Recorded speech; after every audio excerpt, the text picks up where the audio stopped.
25 years of excellence, 25 years of innovation, 25 years of nurturing the leaders of tomorrow.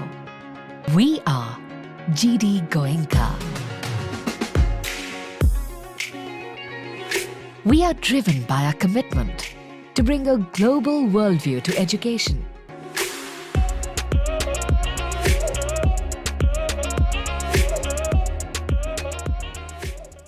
नमस्कार, मैं हूं प्रमोद और आप देखना शुरू कर चुके हैं दी सड़कनामा.com। लोकसभा चुनाव को लेकर के हरियाणा की 10 सीटों पर भारतीय जनता पार्टी ने उम्मीदवारों का ऐलान कर दिया है, लेकिन अब निगाहें कांग्रेस की लिस्ट पर टिकी हुई है। कांग्रेस की लिस्ट है वो कब आएगी, इस पर सब लोगों की निगाहें हैं। लेकिन आज हम इस वीडियो पर हिसार लोकसभा क्षेत्र को लेकर के चर्चा करेंगे। कांग्रेस के वो 3 संभावित चेहरे जिनके बारे में लोग सोच रहे हैं कि इन तीनों में से कोई एक चेहरा है वो कांग्रेस हिसार लोकसभा क्षेत्र से चुनावी मैदान में उतार सकती है।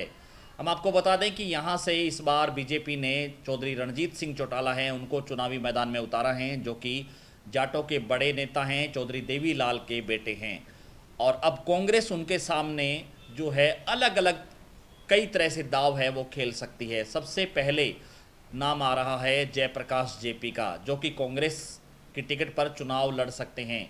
और उन्होंने, चूँकि आदमपुर उपचुनाव है वो भी कांग्रेस की टिकट पर लड़ा था।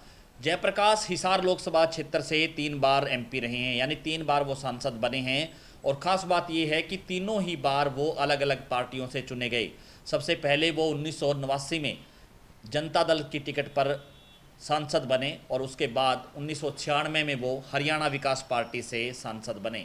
2004 में वो कांग्रेस की टिकट पर यहाँ से सांसद चुने गए और जयप्रकाश है वो केंद्रीय मंत्री भी रहे हैं। उनका नाम भी सामने आ रहा है कि जयप्रकाश है, उन्होंने हिसार में बहुत लंबे समय से राजनीति की है लोकसभा क्षेत्र में, तो वो भी प्रभावी चेहरे हो सकते हैं। इसके साथ साथ चूँकि इस सीट पर चौधरी भजनलाल परिवार है उसका भी दबदबा रहा है। यहाँ से कुलदीप बिश्नोई सांसद बने और चौधरी भजनलाल भी यहाँ से सांसद बने हैं, तो उस लिहाज से चूँकि इस बार भजनलाल परिवार है वो बीजेपी में है, कुलदीप बिश्नोई उनके बेटे भव्य बिश्नोई, और उनको टिकट है वो नहीं मिला है, तो उस लिहाज से कांग्रेस यहाँ पर चौधरी भजनलाल परिवार के, यानी कि चौधरी भजनलाल के बेटे चंद्रमोहन बिश्नोई है, उनको चुनावी मैदान में उतार सकती है। हालांकि चंद्रमोहन बिश्नोई ने एक बार चुनाव नलवा विधानसभा से जरूर लड़ा था, वो चुनावी मैदान में हार गए थे। और अब चंद्रमोहन बिश्नोई है उनका नाम सामने आ रहा है, क्योंकि अगर वो चुनाव लड़ते हैं तो फिर आदमपुर क्षेत्र के, यानी कि जो बिश्नोई समुदाय के जो लोग हैं वो उनके साथ लग सकते हैं। इसके साथ साथ चंद्रमोहन बिश्नोई हैं वो बड़ा चेहरा हैं।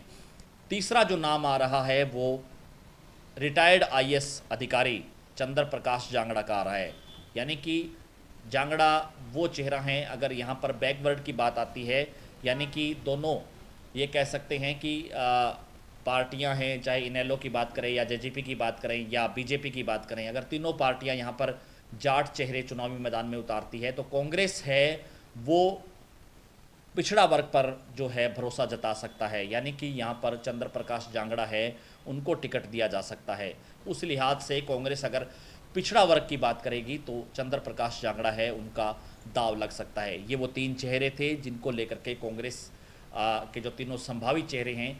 आप हमें कमेंट सेक्शन में अपनी राय जरूर दीजिए कि इन तीनों चेहरों में से जो है कौन ऐसा चेहरा है जो टक्कर दे सकता है, यानी कि जो बीजेपी को टक्कर दे सकता है या चुनावी मैदान में जो है खेल है दूसरी पार्टियों का बिगाड़ सकता है।